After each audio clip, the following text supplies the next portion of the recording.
गरीशार्ङ्गी शङ्खी चक्री च नन्दकी श्रीमान्नारायणो विष्णुर्वासुदेवोऽभिरक्षतु वनमाली गरीशार्ङ्गी शङ्खी चक्री च नन्दकी श्रीमान्नारायणो विष्णुर्वासुदेवोऽभिरक्षतु इतीदं कीर्तनीयस्य केशवस्य महात्मनः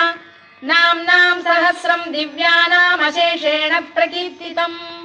य इदं शृणुयात् नित्यं यश्चापि परिकीर्तयेत् नाशुभं प्राप्नुयात् किञ्चित् सोमुत्रेह च मानवः वेदान्तको ब्राह्मणः स्यात् क्षत्रियो विजयी भवेत् वैश्यो धनसमृद्धः स्यात् क्षुद्रः सुखमवाप्नुयात्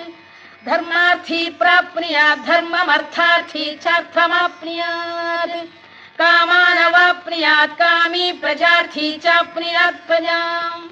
भक्तिमान्